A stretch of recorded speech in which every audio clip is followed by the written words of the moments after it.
Hi guys, Kim here. Welcome to Backyard Blooms. In today's video, we are going to talk about my plant haul, and I got these plants from several different nurseries. And the first nursery that I went to was called Reece's Nursery, and this one is in Blythewood, South Carolina.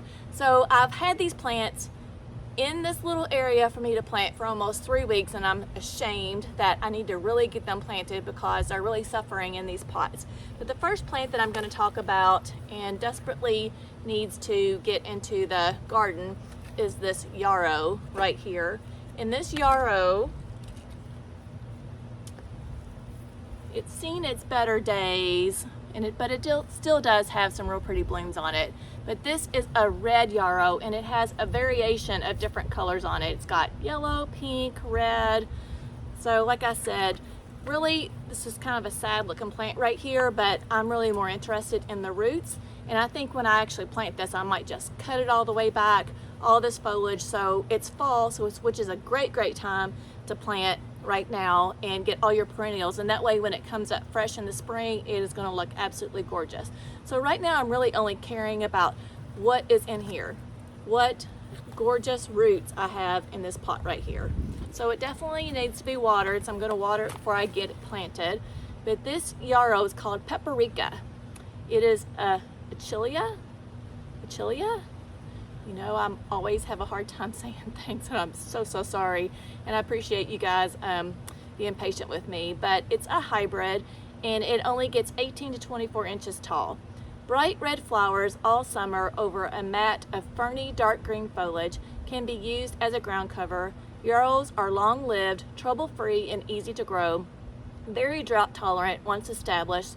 Foliage will remain through the winter in warmer zones. Paprika combines well with Rudbeckia, which I have right here, Goldstrum, or Coreopsis. So maybe I'll just plant these together right here. I didn't realize that I've got two plants that really pair well together. So it says grow in a sunny site with average or well-drained soil, water well when planting, and regularly until established. Cut spent flowers for rebloom. So yes, whenever these blooms are all spent, then that's when you want to cut them back and they'll rebloom again. So yes, this is paprika, guys. And it does really pair well. Look, these colors pair really well with this Rudbeckia right here. Now, when I saw this flower, like, I could not resist this one. So this one was planted right by this Rudbeckia, but this one is called Irish Eyes Rudbeckia. Daisy-like flowers with green eyes, bloom in summer, carefree, easy to grow. And then you want to plant this and plant in full sun, of course. So I just fell in love. I feel like it's like a star, a bright, shiny star with this gorgeous green center. Isn't that pretty? And this one is an Irish one. I've not seen this one before. This is the first time I've ever seen this one in the nursery out of the whole 5 years that I've really been looking in nurseries. And this is a perennial, so this one will come back. And then I thought I'd pair it with this Rudbeckia as well. So I'll try to look at plants, and I thought about if I could try to split this up to like get more than one plant. So that's what you can look like if you're on a budget, and look at your plant roots and see if there's something that you can divide, because sometimes you could buy one plant and get 2 plants out of it. So that is a great tip if you are on a budget and need to conserve with your money at the nursery. So let me tell you about this one. This one is called Goldstrum. How pretty it is with this and this. Look at these colors, you guys. Isn't it pretty? I'm in a sea of yellow. Okay, so let me tell you about this Goldstrum. It is a black-eyed Susan, which I think is just another common name for Rudbeckia, Rudbeckia. And this one takes sun to part shade, and it gets 18 to 30 inches tall. Deep yellow daisies with near black centers bloom over a long season, summer to autumn. Best in fertile, well-drained soil, remove faded flowers. So yeah, that's another thing too. Like you can see that this is a faded flower right there. So that's one that you might want to cut back. If you keep these blooms cut back, then they'll put their energy into producing more gorgeous blooms for you. Isn't that pretty? Okay, so these three are the ones that I got from Reece's Nursery in Blythewood, South Carolina. So the next plant that I bought from was Creekside Nursery, and I went to Creekside last Saturday, I believe it was last Saturday. And Jenny from Creekside Nursery has YouTube also, and I always watch her, and I love her nursery because I personally love Proven Winners plants, and I can go to her nursery and buy any type of Proven Winner plant that my little heart desires. So that's one of the reasons why I'm so grateful that her nursery is at least about 40 minutes from me. But she talked about these white shishi, and she said they're very rare and kind of hard to come by. So of course she had them, and I picked up 3 of these. So what I like about this is that this is going to give me some winter interest, and this foliage right here will keep all of its foliage all the way out throughout the winter. So when you're picking out flowers, you want to make sure that you're thinking about spring, summer, and fall, and winter. So like I said, these are going to give me some flowers and blooms in the fall going into the winter, but it's going to keep its foliage all winter long. And look at all those buds on there, you guys. It's so, so pretty. Now I do know camellias are more of a southern plant, but I believe they're making them to where they're really hardy in some colder zones. But this one says hardy in zones 7 through 9. So still not really in a zone 6 quite yet. But it takes full sun to part shade. It gets 3 to 4 feet tall and 3 to 4 feet wide. Hardy in zones 7 through 9. And this is a southern living plant, and it's called white shishi. And the name of it's called October Magic Camellia. You see that right there. Such a pretty, pretty plant. Pretty excited about this. And this one's going to bloom for me this year. So let me tell you about the details of this white shishi. Selected for its bushy, spreading habit. So you guys, I have to laugh because I'm in between my house and my neighbor's house. And then when his air conditioner kicks on, like I can't really video. And then so I'll like wait and do some stuff over here and prune some of this. And then as soon as his goes off, mine goes off. Like they just can't sync up and like go on at the exact same time. Anyways, it's either air conditionings, cars, or planes, or dogs barking. That's what I have to deal with. So I'm sorry if you hear my air conditioner, but if I wait for both of them to never kick on, I'll never get done with the video. So sorry about the noise. Now let me tell you about this shishi that I was going to tell you about. Selected for its bushy spreading habit similar to the well-known shishi gashira. This low-growing evergreen offers durable, versatile performance for the landscape and public spaces. Porcelain white formal double flowers provide a graceful display at a time of year when fewer trees and shrubs are blooming. A gold medal winner for sure. Look at the buds. So many buds on there. Look, I'm so excited. So I actually have one shishi already, and I have a pink one. And I'll share that with you. I've had it for about 3 years in a pot, and it is loving its space. It's doing really good, and it's in a quite large pot. Actually, I need to go water it too because I turned all my drip off in the very front. So I'm hand watering right now, but I don't have to water as much because it is finally in the 80s here in Charlotte, North Carolina, zone 8. Yay! So anyways, these are gonna go on my west side garden, so it's gonna give me some winter interest. I have 3 camellias right here on the skinny side garden. I have white by the gate camellia, and then I have an apple blossom camellia also, and I'll also share those with you, and definitely share them when they bloom because that's what I like to show you guys is blooms. So there is that. And speaking of blooms, my friend Loretta wanted to come over and look at my garden, and I've done several videos with Loretta. I did the where we propped up her bobo hydrangeas, and then I showed you her garden as well. She's got a lovely garden. So she came over and she wanted to check out all my fall containers, and I had lots of these flowers that needed to be cut, and I asked her, I said, you know, let me go grab a couple of vases and I'll make you one and I'll make me one too. So Loretta made both of these. I just cut the flowers and just handed them to her, and she made a gorgeous bouquet. But look how pretty, you guys. I've got dahlias, zinnias in there, cosmos, celosia. I have even some not yarrow, what is this right here? I can't even think of it. Yeah, whatever this plant is. I'm loving this dahlia right here. So pretty. And I think this one's not getting any water. Might have to pop that one out. Different types of celosia.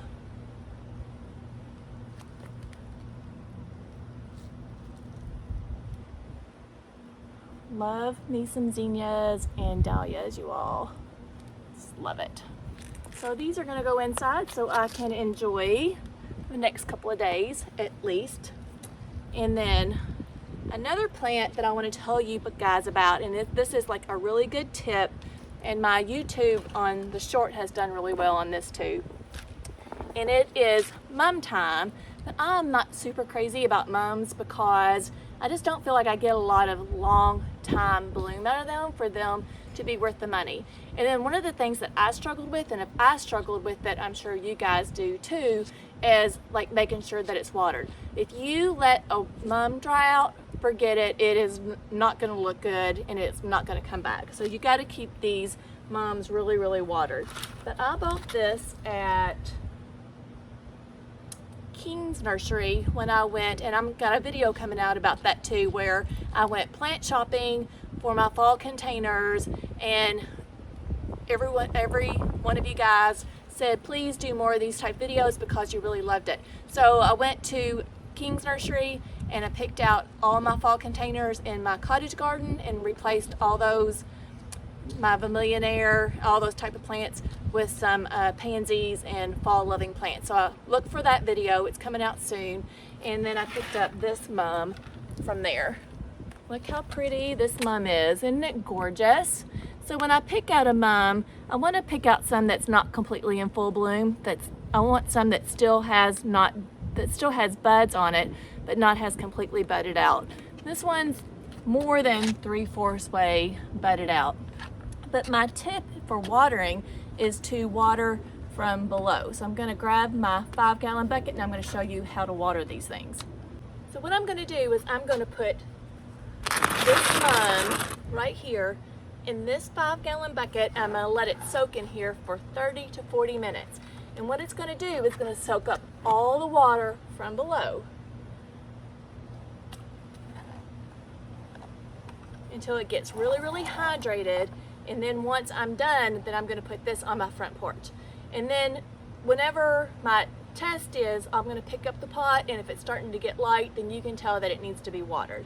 So I'm thinking this method may last me every 3 or 4 days, but we'll see, and I'll let you guys know how often this needs to be watered. It definitely needs to be deeply watered at least once a week. So like I said, we're going to hydrate this plant and water it from below, not overhead, because if you water it overhead, it's just going to go straight through and it's not going to get all the plant hydrated like it needs to be. And another thing that you can do if you don't like this bucket method is that you can buy one of these little saucers like so. You can buy one that's a little bit deeper, and then you can fill this up with water too. So you're going to put this plant on here. Let me show you. So you can tell that this air conditioner just came on, but anyways. So I got my saucer and I got my plant right here, and I'm just going to fill this saucer completely up with water. So this method works great. You're just not getting as much water absorbed. You can actually buy a saucer that's a little bit deeper, but I couldn't find anything deeper than this. But this method works out perfect. So you have two different ways to water your mums now. So the next plant that we're going to talk about that I'm going to try to get into the ground this coming weekend is this David Austin Rose. And I ordered these online, and this came as a potted plant, not a rooted plant. And this is what the box looks like. And this just had some plastic over it, and it was tied really nice, so none of this dirt or compost or whatever that's in this container spilled out. So it was just nicely plugged in here, and I just popped it out and gave it some water. Whenever you get your plants in the mail, they've been traveling for a couple of days, make sure you open them immediately and give them some water and some sun. So this is the David Austin box, and this one is a climber, and I'm going to put this on that trellis that I have behind me. Do you see that lovely trellis that I have going into my backyard? So I bought 2 yellow climbing roses, and this one's called the Pilgrim, and it will climb. I don't really have a lot of the specifications on here, but I'll throw them up on the screen for you. And that's what this plant came in the mail looking like, really healthy. Like I said, we're really not really interested in what the foliage looks like this year. A lot of people will put stuff online and they're just disappointed in how this plant came, because this was a $50 plant and they've gone up in prices, so things cost more nowadays. It costs more to ship, it costs more to plant this plant because fertilizer costs more, everything costs more. So you have to realize that they do eventually have to raise their prices at some point. But anyways, so this is what it's going to look like, a little quart-sized container. To me, this looks very healthy, nothing wrong with this, but we're mainly interested in what's inside this pot. Like I said, we're interested in the roots down here. So next summer, when these pop up out of the ground, they're going to look really, really lovely. So I bought 2 of these, and these are called the Pilgrim, and I'll throw the picture of what the blooms are going to look like up on the screen for you. And the air conditioner is on again. Yay! I can't deal with it. I've been wasting too much time. So anyways, I showed you all my plants, and I'm not going to plant every one of these with you guys because I show you every single time. I'm going to plant one of the shishis together with you, and everything else I'm going to get into the ground, and then after I get it in the ground, then I'm going to share where I placed it and what it looks like after I got it planted. So let's get to planting.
This is the corner of my cottage garden. You can see I'm all the way at the very end.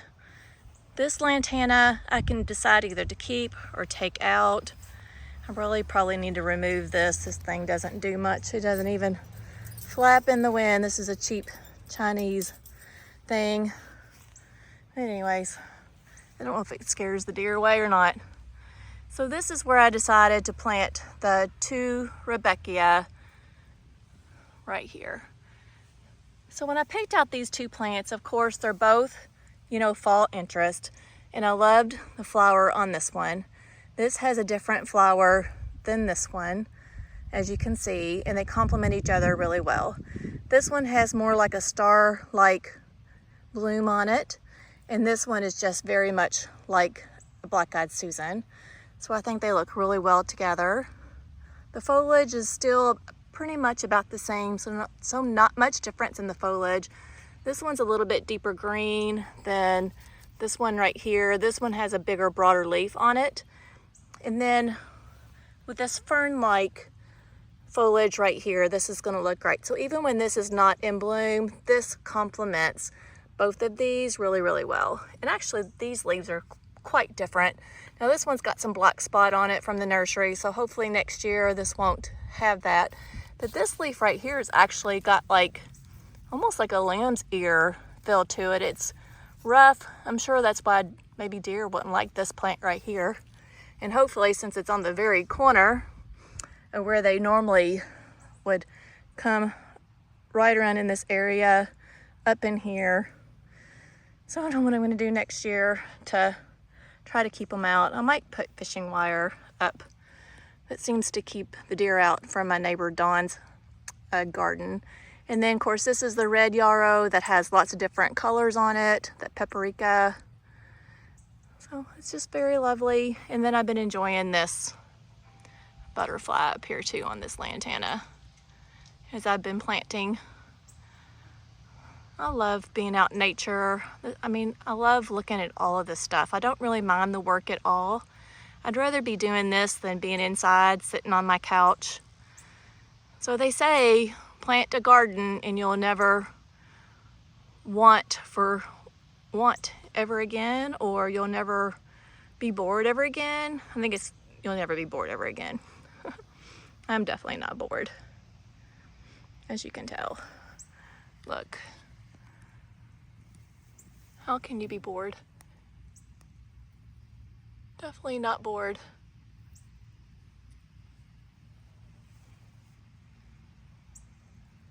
I think it's important too, especially when you're retired, to have some kind of hobby that you love. And of course, I never thought I would love gardening, but this will keep me busy. This will keep me occupied. It'll keep me healthy. Love it.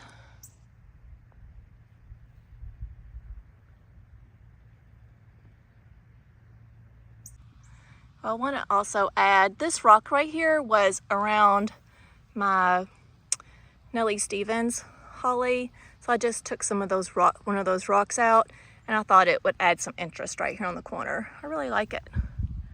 So add some rocks into your garden too. These rocks right here, when we were developing the neighborhood, I went and found a bunch of rocks that were just around the neighborhood. So this little guy here, I put this in the front aquapot. This was the Japanese fern that I bought at Pike's Nursery, and it was just not getting enough sun there, or it's just kind of tucked away, and I paid too much for this little guy to wither away, so I decided to pop him out, and I put a pansy, or a viola, pansy I think is what I put, in its place, and then I'm just going to put this little guy in its new home. So this fern stays pretty small, so you can see this is the very edge of the garden here, so I'm going to put it right here near the front of the garden so it can be seen. I don't have a lot of mulch around here anymore. I'm going to have to get me some mulch. One reason why I really like that Scott's mulch is that it breaks down really good in compost. I'm going to just trim some of these pieces off right here. It's a little crooked. Straighten him up a little bit.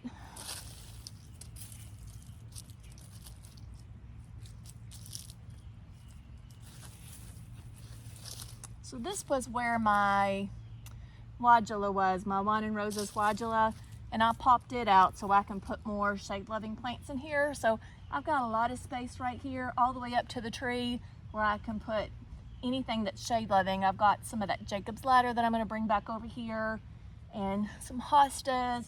I think it'll play really well and really pretty underneath this cryptomeria tree, because now I'm starting to get shade. You can see this is late afternoon and it is all shade right here. I hope this little guy does well. So all that matters is the roots, right? Fall's for planting, because we want to get the roots started for next year's growth. So when I saw this Dicandra falls right here growing in the ground, probably from when I had it in this container, it reminded me. I went over to my friend's Loretta and I dug up a Walker's Low, and then in one of my videos I actually attempted to divide that into two plants. I think it worked, but she'll let me know. Well, anyways, she gave me some clippings, and then I don't know what this purple plant is. I'm gonna have to ask her, but she said that it just propagates really, really well. So that's all you have to do is just take some of these leaves off right here and just plant it into the ground. So that's what I'm gonna do. I'm gonna try it. So around this purple fern right here, I thought this would be really pretty just growing in the grass. So let's give it a try.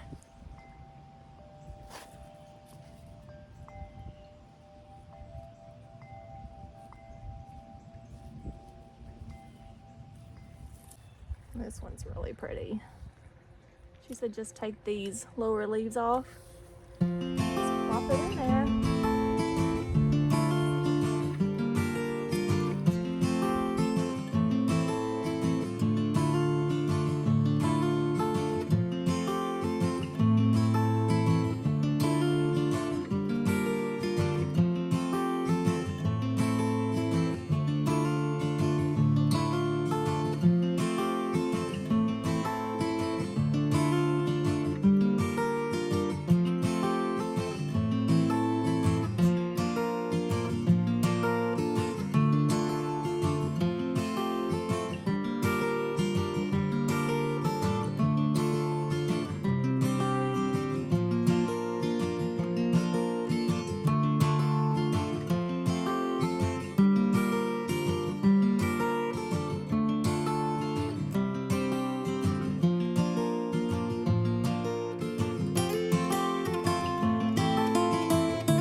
Now it's time to plant my David Austin roses. I'm at my arch that I have right here, and I have those.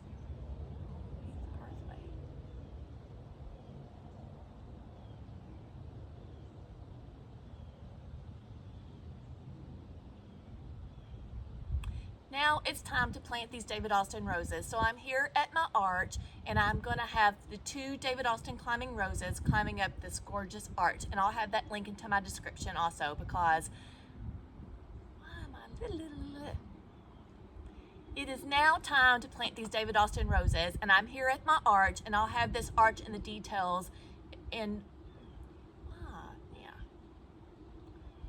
It is now time to plant these David Austin roses, and I'm at this arch. It is a gorgeous arch, and I will have the details to this arch in my description for the Amazon link as well if you're interested, if you like this arch. But I have a David Austin rose right here that I'm gonna have climbing on this corner, and then on the opposite corner over here, I'm gonna have one here. So I'm gonna have one going up this way and one going up this way. And if I wanna do some kind of clematis on the opposite ways, I could do that at some other later time as well. So we're gonna see how vigorous this rose is before I'm gonna put some kind of clematis up there as well. So what I did with my David Austin rose, I bought this as a quart size. So this is what you're gonna expect for $50 when you order this off the David Austin website. It is a very happy rose, and you're not buying like what's on top. Remember I told you you're buying what's in this container. You're buying like the genetics of this rose and the roots in this rose as well. And it's going to be really pretty. Come springtime, it's going to grow. You'll never know that this is what you bought. So anyways, I've just put some water in this 5-gallon bucket, and I just let it sit in here for 30 to 40 minutes and just let it soak up some water before I plant this. If you buy something bare root, which I normally have done, I've never bought this as a quart size before. Usually bare root you'll order in the wintertime, and then in the springtime you'll plant. And then you soak those bare roots as well. But they're still recommending that you soak this quart size also. So anyways, this is what it looks like. I'm pretty excited. This is the yellow rose. I've already shared all the details about it. And then I've got my water container to help water. I got my biotone that I always use every time I plant. And then I've got my land and seed compost. And I've already got this one dug, and I'm going to share that with you, but we're going to plant this one together. I already got the hole dug and put some compost in there. Then I'm going to put my spoma biotone in the hole. We're going to give that a good mix with my power planter auger, and then we're going to get it planted. So it's not a very big rose, and it shouldn't be really hard to plant. This one wasn't. It was just, the only thing I had a hard time over here was these emerald green arborvitaes have really shallow roots, and then I had that landscape rose that I told you that I totally regret. Not landscape rose. I had that landscape fabric underneath there, and what it did was all the mulch that I had on top of the landscape fabric, all of these roots grew on top of that and did not grow down underneath that. So that is just a huge mistake, and it's something that I will never do again. And I don't advise you guys to put landscape fabric down either. It just prevents weeds for a short amount of time. But if you put really thick mulch anyways on top of your soil, then that will prevent the weeds and give you the nutrients and the moisture that you need for all your plants. So come with me and let's get this planted, and then I'll share all the plants that I planted with you and their locations in this video. And remember, please like, share, and subscribe to me. Like, I'm getting progress. I have 90% of the people right now that have not subscribed. I was at 97%, so I'm getting a little bit better. So it just helps me with my YouTube logarithm. YouTube will push me out. The more likes, the more shares, the more subscribers that I have, and it's free to subscribe. That's all you're doing, is just saying that you're going to follow me, and that you'll get updated videos that when they come out. I try to put a video out every Tuesday and some Thursdays as well, and a couple of shorts. So make sure you subscribe and follow me. I appreciate it so much. So let's get this David Austin rose planted.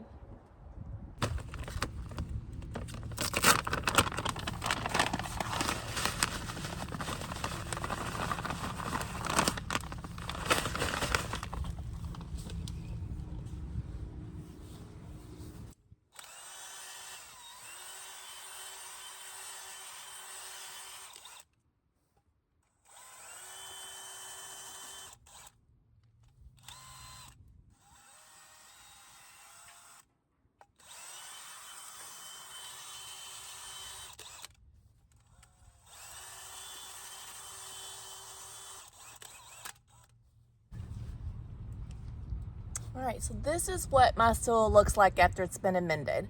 So I have my original clay soil. I didn't take any of that out. I have the land and seed compost, or you can use any other kind of compost that you have. I like black cow as well, or some kind of mushroom compost. So, and then I threw the biotone in there for help the roots to get started. That's what biotone does. It helps roots get started. And trust me, I believe wholeheartedly that it works. This is the post that I'm going to use for this rose to climb up. I got to try to get it away from my air conditioner right there. I really hate to plant it right here, but that's where my arch is. So it kind of makes me feel like I've got her going into another room, which I really, really like. So I'm just pulling it out. Of course, it's definitely not root bound. I have some of the drip right here. So I'm going to maybe move that drip that way a little bit, because I want it real close to this post right here, because I'm going to have to train it up this post. Now I do want to put these canes as close to the post as I can. So keep that in mind when you're planting that, because that will help you whenever you're trying to train this rose up. So I have a cane here, a couple of canes over here too. I don't know, I feel like my main cane might be right here. You can also put it more at an angle too if you don't want to plant it straight up and down. Trying to get it deep enough though.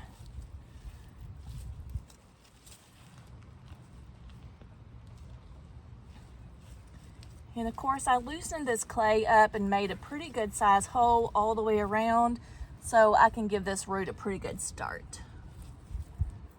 So yeah, all right, maybe I'm gonna go, I don't know, I'm gonna go right here. All right, now I'm just using the same clay and the same mixture that I have right here to bring up around this rose right here. David Austin kind of likes for you to plant this a little bit deeper than you would expect to plant it.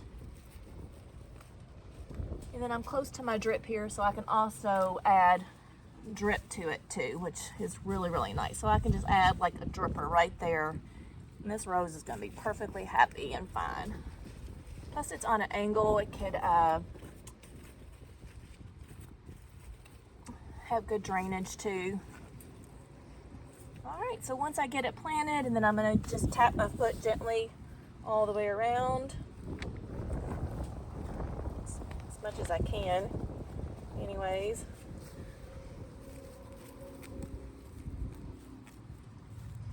I'm going to bring all this clay back up around here.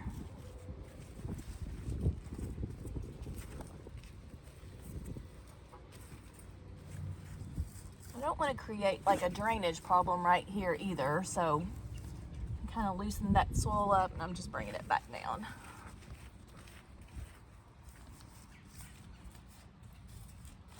So I used the compost inside the hole, and then I'm going to top dress it as well. Land and Sea compost. So I'm just top dressing it with right here. You don't want to cover up the root base too much either with either mulch or compost, because this is where it's going to breathe, is at the base right here.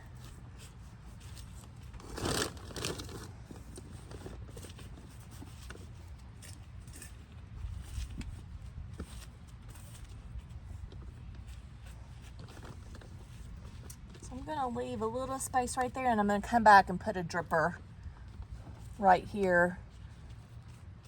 So next year I won't forget that it's getting good water.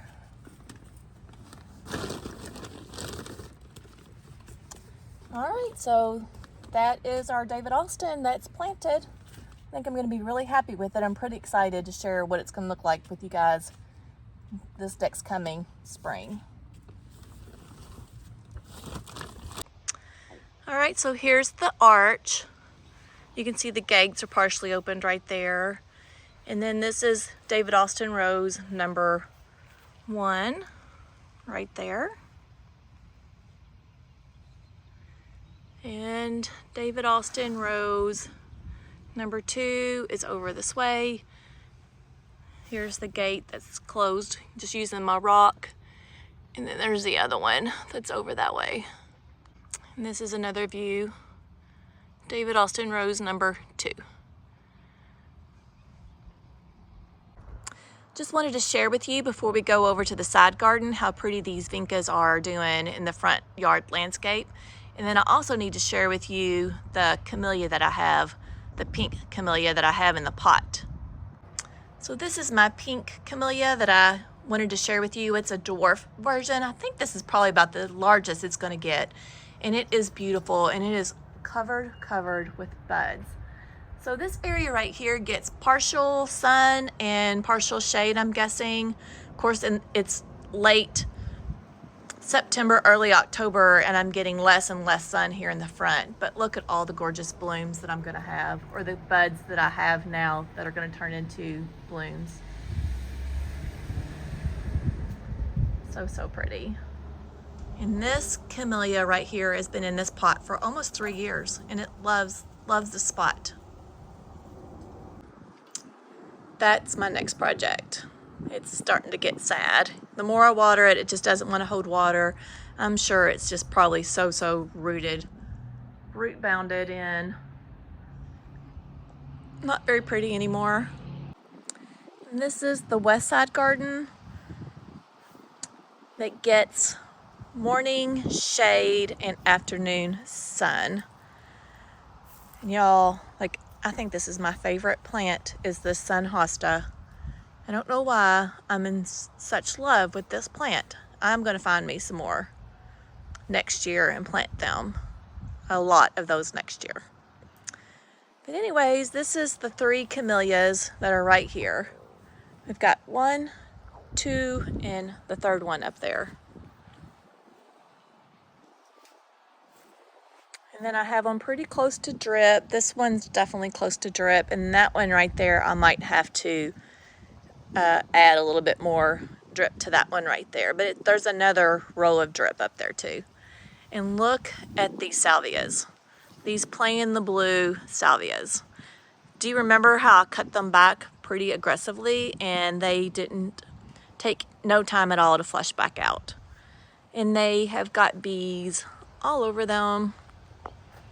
Let's share the bees with you.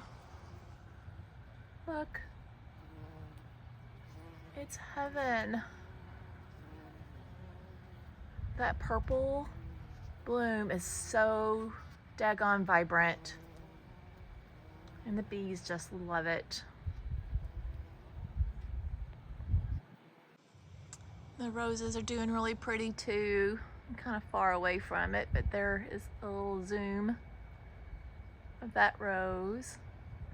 That is the mill on the floss. It is very vigorous and very happy.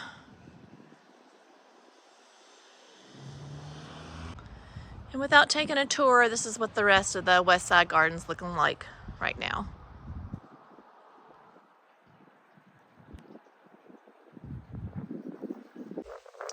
Alright, so I might as well show you the gorgeous blooms, because they might not be there tomorrow. This is the Punkster Buddleia, the blue, yellow lantana. This was Royal Luscious lantana, from what I can remember. New coneflowers from Proven Winners.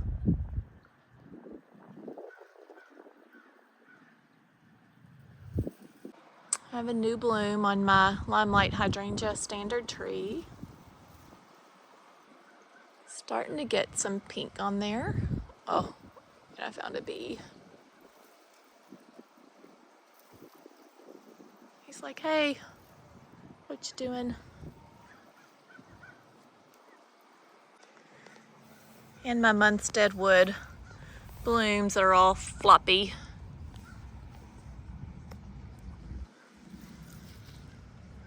The Munstead wood blooms that are all a little bit floppy here.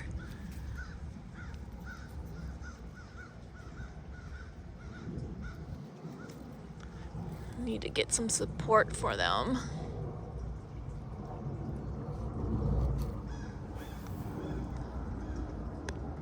Look how crazy this upside down potato vine is. You would never know that there was a 7-foot obelisk in there, would you? And the tea olives, sweet osmanthus tea olives are in bloom. And the blackberry irises are out of bloom, but maybe this is why it's called blackberry. What you think? Because it sure does look like blackberries now.